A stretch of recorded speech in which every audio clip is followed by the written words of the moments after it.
আমার মেয়েটাকে আমি দায়িত্ব পালতে পারতাম বা তাদেরকে শীতের সময় স্যার আপনি আজকে আমার কাছে আসছেন, আমি নিজে স্যার চেয়েছিলাম, কিন্তু আমার সৌভাগ্য আমার মেয়ে।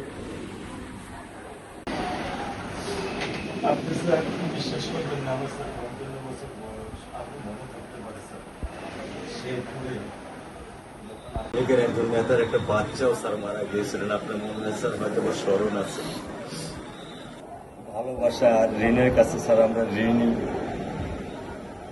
কিন্তু স্যার আমার মারা যাওয়ার পর আমার আম্মার যে কষ্টটা দেখেছি তা আপনার স্যার কিছুটা আমি বুঝতে পারি। আমি এতটুকু আপনাদেরকে বলার জন্য আজকে এখানে এসেছি যে এটা বিচারিক ছিল। অনেক কথা বলতে পারি, দুটো কথা আমি বলতে চাই। ইনশাআল্লাহ এতটুকু বিশ্বাস রাখেন যে আল্লাহর মধ্যে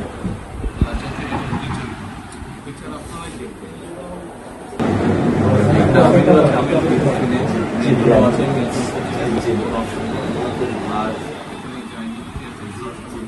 আসামিকে ধরা হয়েছে, ব্যবস্থা করা হচ্ছে, এরপরে বিচার ইনশাল্লাহ আইন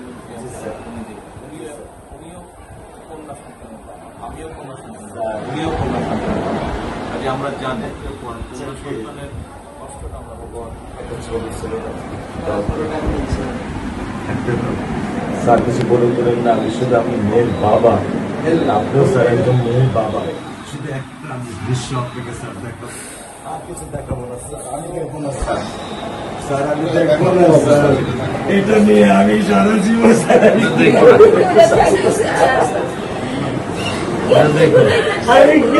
যাবো সারা জীবন এই দৃশ্য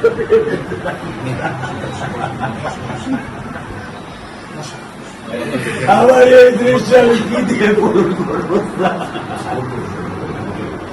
আমার বিয়ে শুক্রবারে নামাজ যেতে মসজিদে নামাজ পড়ে, আমি 3 নামাজ বাসায় পড়ি স্যার, কারণ ও আমার সাথে নামাজ পড়তে পছন্দ করে।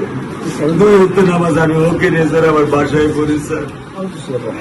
আল্লাহ আমি জানি না, আল্লাহ তো আমার কোন পরীক্ষা করেছে, এই দুঃখ এই কষ্ট মৃত্যু ছাড়া আমার আর কোনো শেষ নেই স্যার, আর কোনো শেষ নেই। আপনার দায়িত্ব মানে প্রধানমন্ত্রী নেবে, আমাদেরকে তো আপনাদেরকে শক্ত হতে হবে না, আপনার তো বড় মেয়েটা রয়ে গেছে, এখন তো ওর জন্য আপনাদেরকে শক্ত থাকতে হবে স্যার। সত্য কথা, আমি যখন ওকে ভ্যানে পাঠাই আমি খুব বল পাই, আমি কালকেও বলে দিছি যে আমি আর ভ্যানে দিব না, তুমি প্রতিদিন ওকে রিস্কায় নিয়ে যাবা, রিস্কায় করে নিয়ে আসবা। আমি ক্লান্ত স্যার, 10 বছর বয়স থেকে স্যার অবহেলা পেতে পেতে পেতে পেতে স্যার আমি আর নিতে পারতেছি না স্যার। আল্লাহ আমার ভাগ্যে দিচ্ছে, আমি কি করবো কি করবো? ব্যবস্থা মানে বলেছেন মেয়ে লেখাপড়া করে ধৈর্য ধরুন, ইনশাল্লাহ বিচার হবে খুব সংক্ষিপ্ত সময়, কারণ ইত্যাদি বেশি বলতে পারবো না, কারণ আদালতের বিষয় তো। আমরা চার্জশিট দেবো ইনশাল্লাহ এই 24 ঘন্টার মধ্যে। আমি সত্য কথা বলি,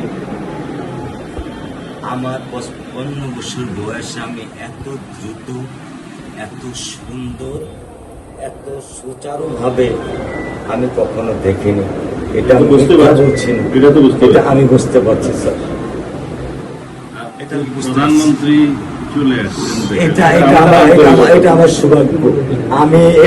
আমি সত্যিকার ভাবে স্যার আমি বলি, আমি এটা স্যার প্রত্যাশা করিনি যে আপনার মতো মানুষ আমার এই 10,000 টাকার একটা প্ল্যানে স্যার আপনি পা রাখবেন, কিন্তু এই বিশ্বাস ছিল যে আপনি আর 10 জন না। যে মানুষ ট্রাফিক সিগন্যালে দাঁড়িয়ে থাকে, নিয়ম মেনে চলে, সে মানুষকে বুঝতে স্যার আমার এইটুকু বয়সে স্যার যথেষ্ট স্যার। স্যার আপনি খুব ধৈর্য ধরবেন, আমি ওকে কোনো নিয়ন্ত্রণ করতে পারতেছি না। আল্লাহ চায় আপনার সন্তানের এই অবস্থার জন্য যে দায়ী তার বিচার ইনশাল্লাহ হবে, ইনশাল্লাহ শীঘ্রই হবে। আর মালিক যে আল্লাহ তাআলা মালিক, ওনার কাছে সাহায্য চাই, ওনার কাছে সাহায্য চাও, আল্লাহ রহম করলেন সব কিছু দিতে পারে। মানুষ হিসাবে আমাদের যেটা করার আমরা স্যার মিরপুর 10 নম্বর আইডিয়াল স্কুলে ক্লাস 9-এ পড়েছে। টোটাল ওগুলা নিয়ে চিন্তা করবেন না, ওগুলা ইনশাল্লাহ ব্যবস্থা। আপনি যখন যেহেতু বলেছেন, আপনি আপনার কষ্টের কথা বলেছেন, সেই ব্যাপারে আমরা যেটা আমাদের পক্ষে সম্ভব ইনশাল্লাহ বলবেন বোন? না, আমার স্বামী যেটাই বলছে এটা আমার চাওয়া। স্যার আপনি আমাদের একটু মেহরবানি করে আমাদের খেয়াল রাখবেন, মেহরবানি করে দেন। আমরা প্রথমে সবচেয়ে আগে যেটা এই মুহূর্তে আমরা করতে চাই সেটা হচ্ছে যে এই অন্যায়ের সাথে যে জড়িত তার বিচার আমরা আগে করতে চাই, জি স্যার, তার বিচারের ব্যবস্থা আমরা আগে করতে চাই, জি স্যার, এইটা আমরা আগে প্রথমে করতে চাই। জি স্যার। আপনাদেরকে শক্ত থাকতে হবে, ধৈর্য ধরতে হবে, ওর দিকে তাকে শক্ত থাকতে হবে। এক সন্তান আল্লাহ নিয়ে গেছে, আরেক সন্তান আপনার কাছে আছে, ওর কথা মনে করে আপনাদেরকে শক্ত থাকতে হবে, ওর দিকে তাকে, ঠিক আছে?